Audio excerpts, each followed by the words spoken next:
Hexies on the machine are so much fun. With our pre-printed leave-in foundations, they're a snap to make. The foundations are so sheer and lightweight that you really can't tell they're even there. But they give the fabric just enough stability that it will keep its shape.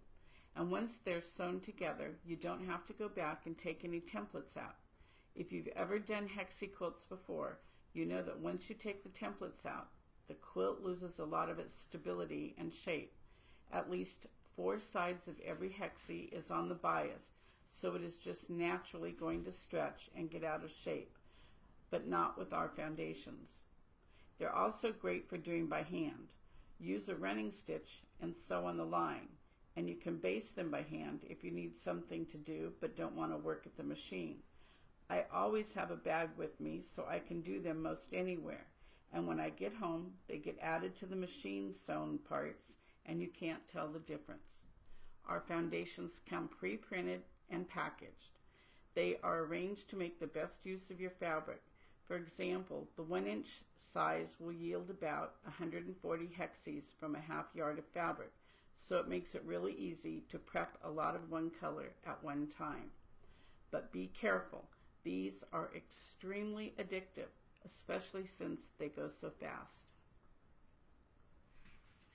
Okay, today we're going to be doing Hexies. These happen to be 1 inch. That means they're 1 inch from corner to corner. And we're using our leave-in foundations. It's very sheer and comes pre-printed. So what you're going to do to start with is you're going to baste this to the back side of your fabric. For this particular one, I've cut from a jelly roll. So they're 2.5 by 2 3/4. And we're just going to baste between the broken line and the solid line. And you want to keep your foundation flat. And you're going to run it through all the way around.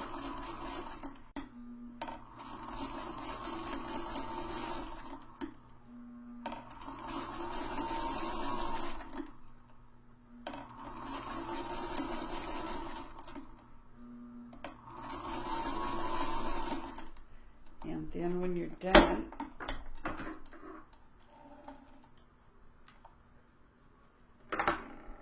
so I've stitched it in between the 2 lines, and then when you're done, you're going to take it and you're going to cut along the dotted line.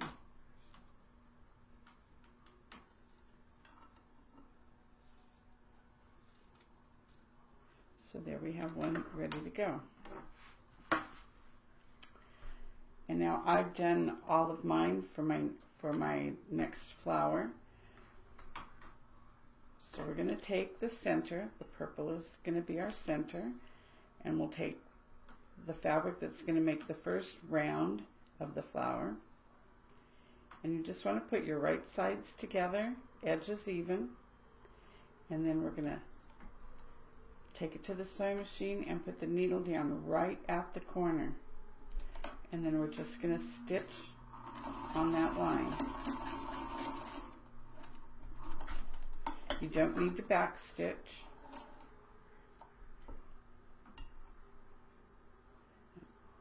Trim your threads, and there you have the first piece added. And we'll take our second piece, and we're going to put the edges even. And you want to pull this seam allowance back out of the way, and this might be a good time to use a pin. Once you get used to this, you won't even need to pin it. And then we're going to start at that corner right there where our pin is. Put the needle down, make sure you keep your edges even, and stitch on that line. You just want to go to the end of the other line, or the end of that line, and stop your stitching. So there we have the first leg of the second piece, and then we're going to pivot it. And what you want to do is you just want to match up your edges and pull the purple one, the center one, out of the way, and pull all of your seam allowance back away. Keep your edges even. Put your needle in at the corner and stitch.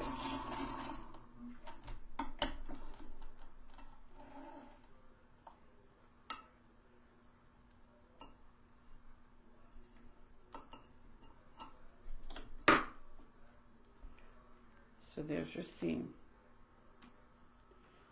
And then you're just going to continue adding in the same way.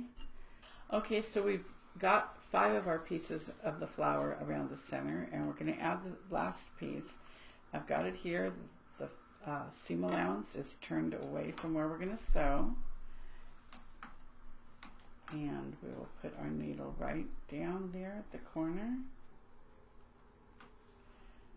We'll stitch the first side.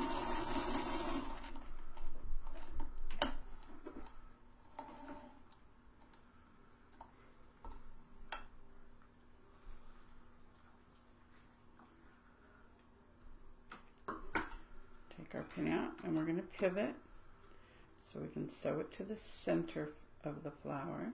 You want to keep your edges even and pull the seam allowance on both sides away from the line you're going to sew on.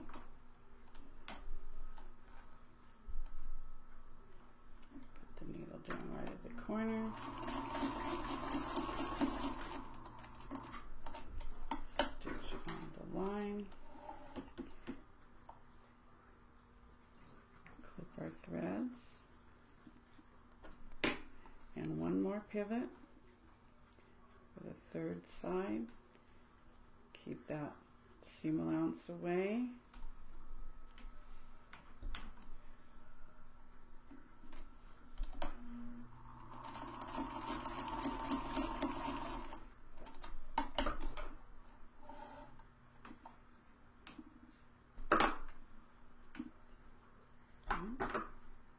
And now we have a completed flower for the first round, the completed flower. And I wait to press these until I add it to my main section so that I can get the rounds all going in the same direction so that they make their, you know, open the flower or open the seam allowance. Looks like a little flower.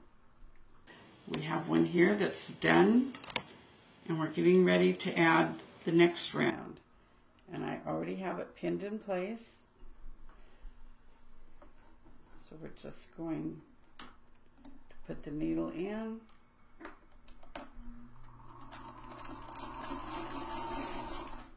Stitch that one section. And once you understand this little process, and it's just basically stitching on the line and then rotating it around. Pull this out of the way and make sure that your edges are even.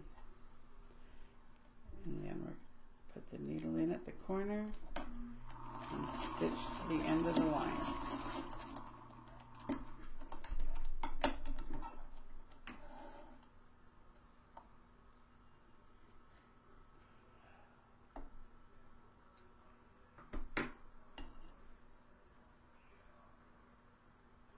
And there you have that seam, and then we're just going to continue to do the same thing on around here. And this is one with the second round on it, getting ready to add the background. The flowers in this particular project, this is the size of the flowers, and then we'll be adding the background.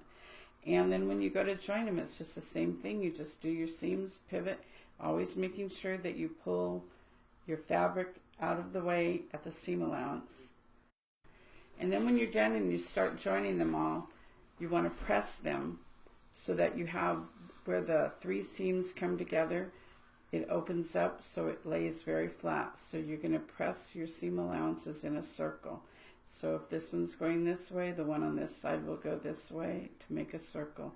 This one will go like that, and so forth. And you just keep working your way out as you add rounds or as you add whole flowers. And that's it.